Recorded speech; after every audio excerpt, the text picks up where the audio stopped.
It's been a couple weeks since I've done an update video, and there's been a flurry of new features added thanks to all of your requests. I really appreciate that. So I figured I'd better get everyone up to speed and do another update video. So here we go. I'm going to be referring to a list, so bear with me if I pause or whatever. Um, First of all, you can choose to show your FFL numbers on certain items. Before they would just show up. Now you have to say I want to show this number on the order email that gets sent to the customers or on invoices or on packing slips. And also I've added a type 7 FFL field. Okay. So there's that. Sports South, you now can import from Sports South. There they are. They were the hardest ones yet, but they've got a really good system. Okay, from the product edit screen, bear with my slow development server. Let's find a gun.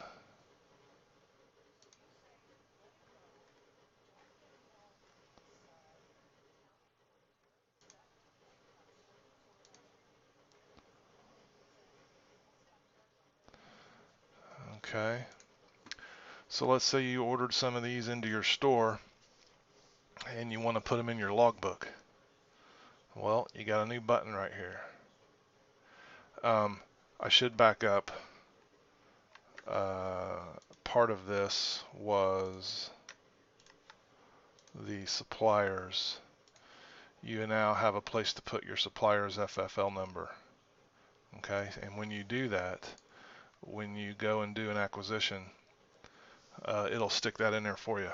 So as long as you've got their name, one of these two names, their address, their FFL number, it'll put all that into your acquisition form for you. So what this does is, whether you've bought 1 or 10 of these firearms, they're all the same gun.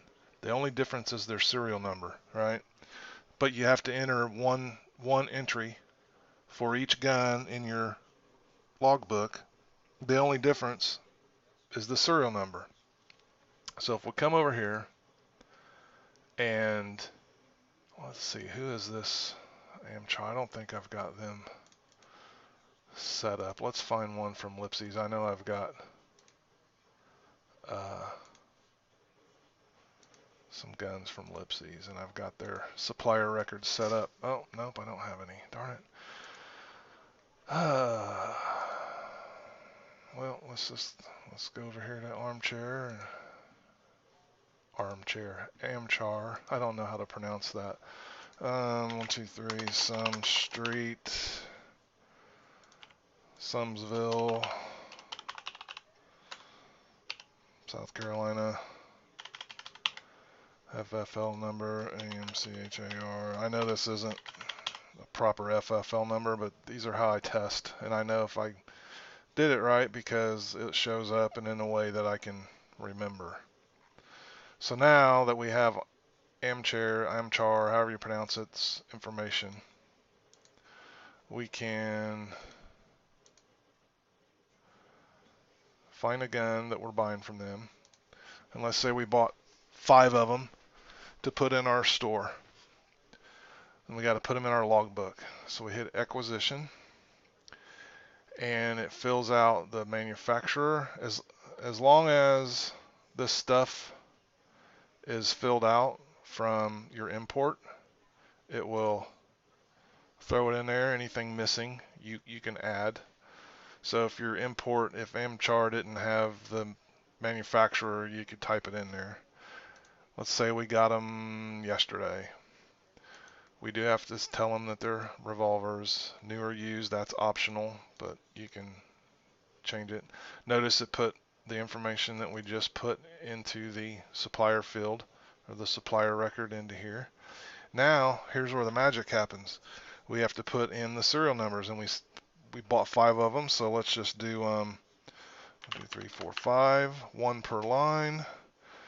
98765, 3, 4, 5, 6, 7, 87654, 11111. Click enter, and they're put in. If we go over here to our logbook, there they are.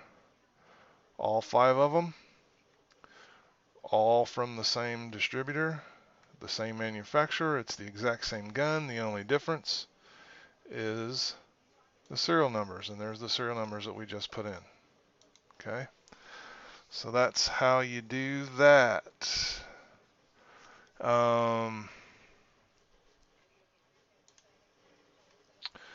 You can, let's see,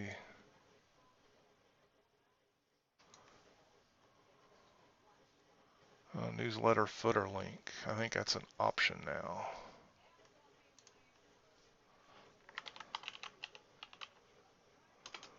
Well,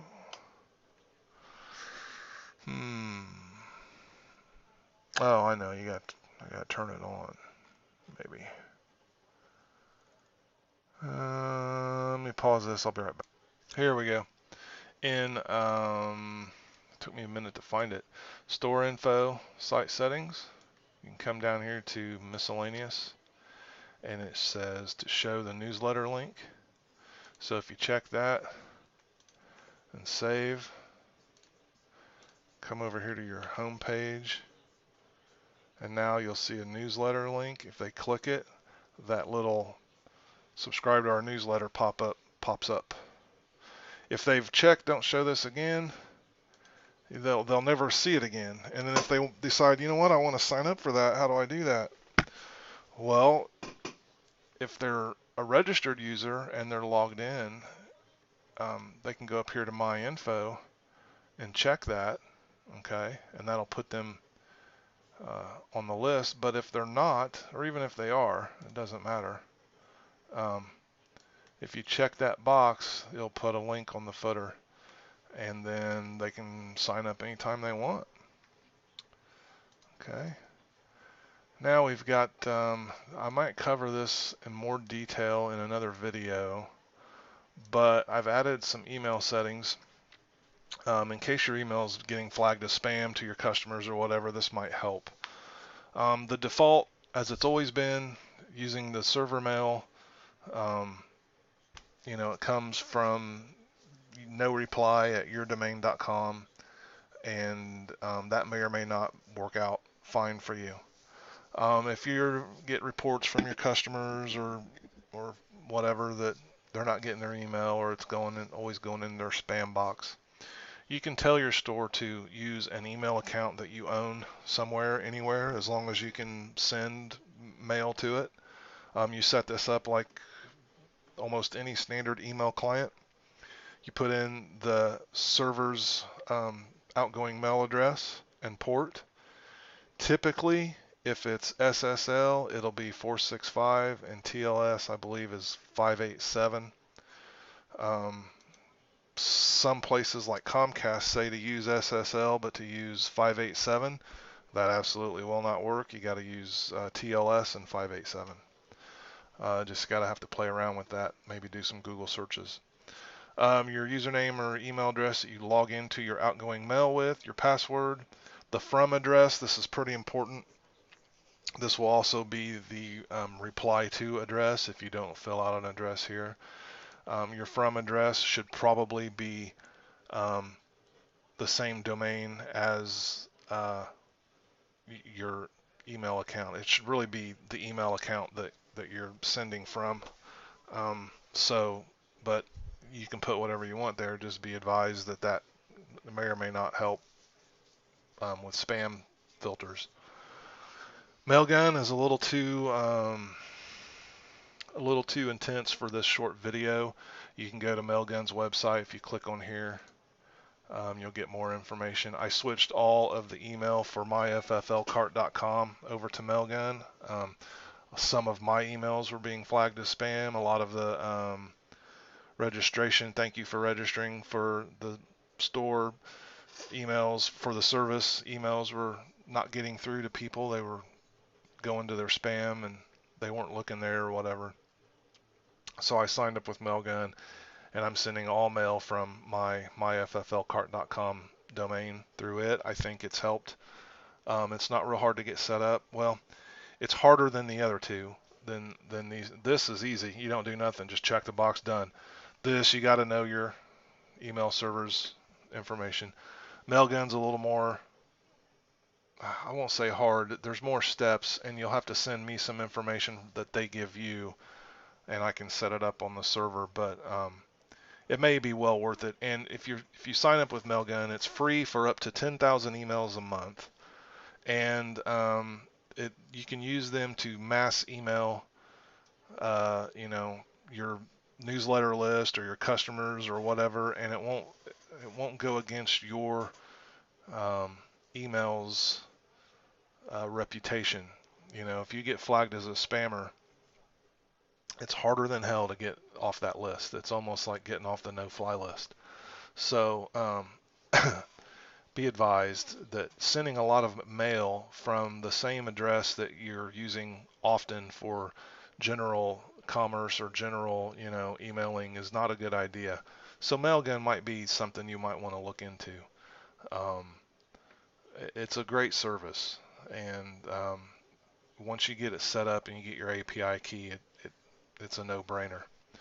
So that's that. Store layout.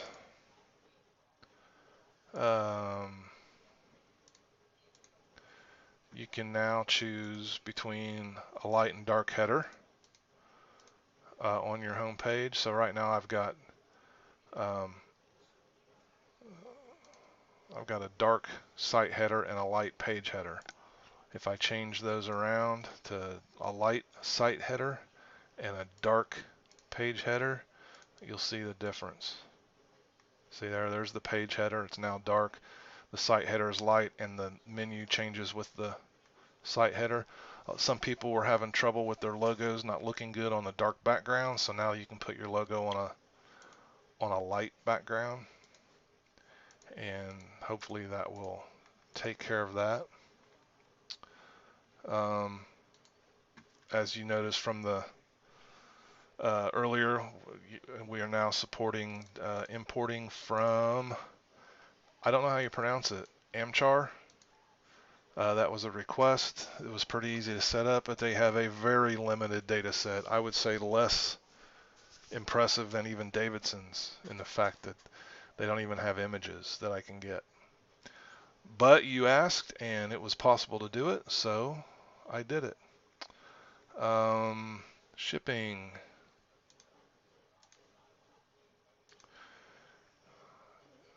You can, well, that's not an option.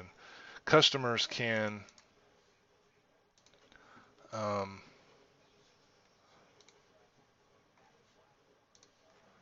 opt to add insurance to their order.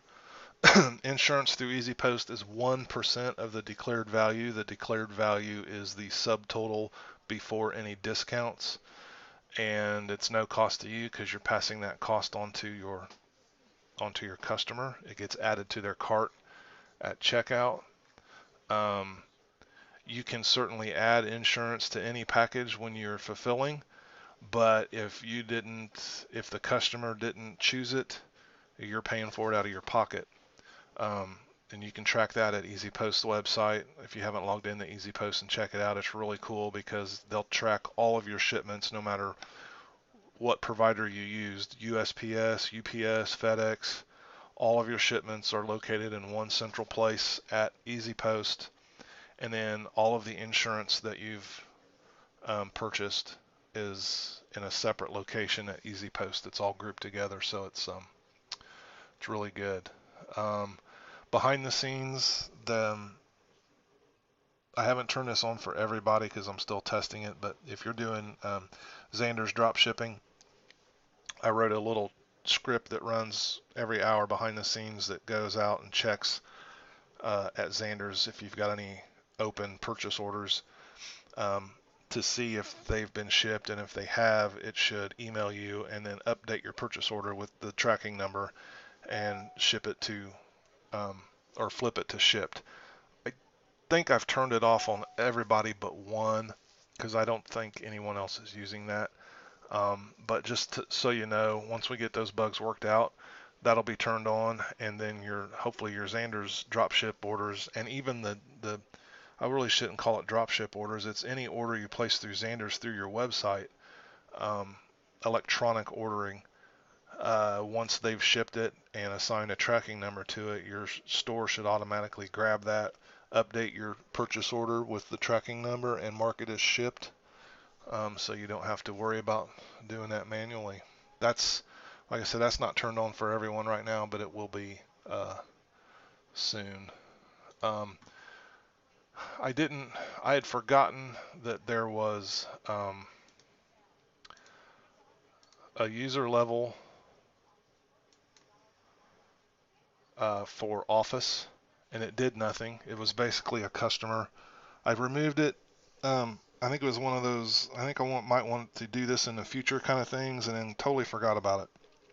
Someone asked me what it did, and I had to go back and look, and it did really nothing.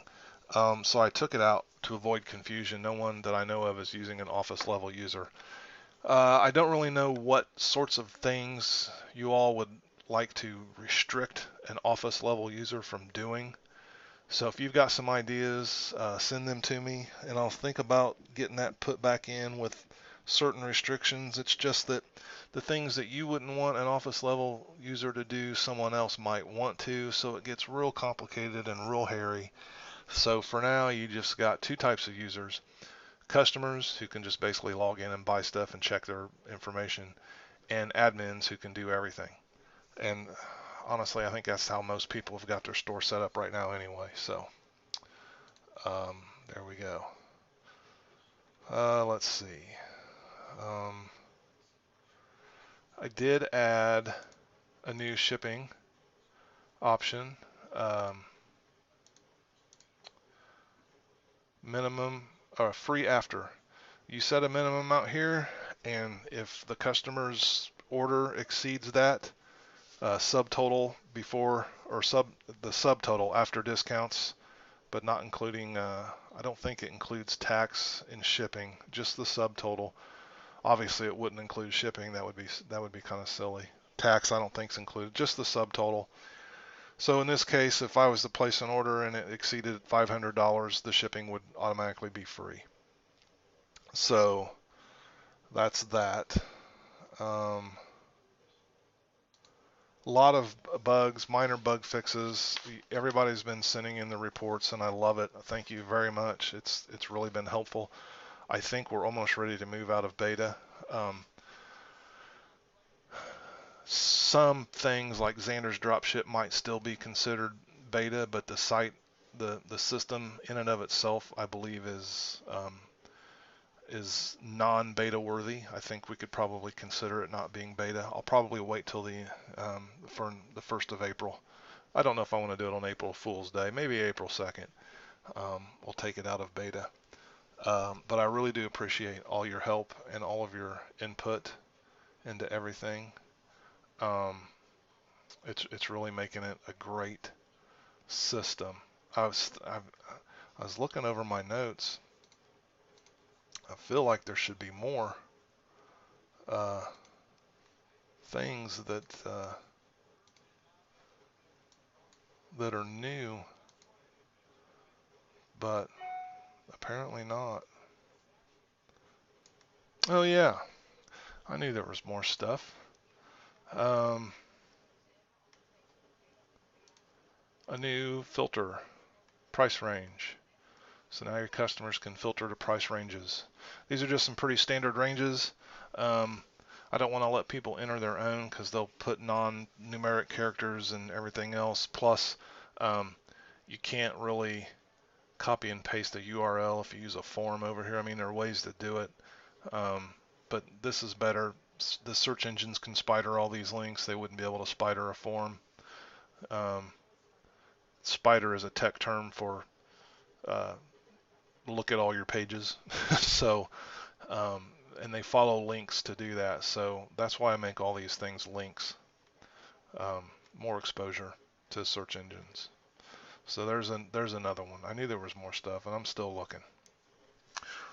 One of the biggest improvements, which has always been gnawing at the back of my head, was on your categories screen. If you had or not the categories, the category maps, I should say. Somebody that has a lot, like green, they've got a lot of categories. And this page would take forever to load. If you remember rightly, every one of these was a drop down like this, and it had all of your categories in each one of them. And this screen, particularly for green, was horrendous. It probably would still be loading. I mean, look at all these. Okay, so now it just shows you, and if you want to change it, you just click on it, and then it turns into your select box, and you can pick something from that. And then you want to change another one, just click on it, and then you can change it. Once you've clicked on it, I mean, it becomes a box. You can't turn it back to this without clicking save. You click save, and it comes back. But you notice it saves a lot faster now because it only has to send what you've chosen to edit. That was a huge one, and it wasn't until I got into suppliers like Green, who had a ton of categories, that became a problem. But that's one of the things we fixed. Another new feature is by request. Now on your categories, you can have a pricing formula, just like on your imports. You can put a pricing formula for the category. Now, if you don't have one, it'll default to how it's always worked. But if one is there, it will use it. Now, if this price coming from this formula falls below the MAP or above the MSRP, it will revert back to those formulas if you have them. If you don't have them, then this is what gets used. So if you've got a specific category that you'd like to tweak the prices on, just on those particular products, that's how you do that. Okay, well, I think that's about it. That's about 25 minutes worth of new features. Again, I appreciate all you're doing. Keep the reports coming. Keep the feature requests coming. I can't always get to them, and I can't always do everything that is asked of. Just some things aren't feasible, and some things I'm not real sure if it's something that I really should do. So, but I do take into account all your requests, and I do put a lot of thought into them. So that about sums it up. It's March 29th, 2018, getting ready to go out of beta, and I couldn't be more excited. So I hope everyone has a wonderful week, and until the next video, we'll talk to you later.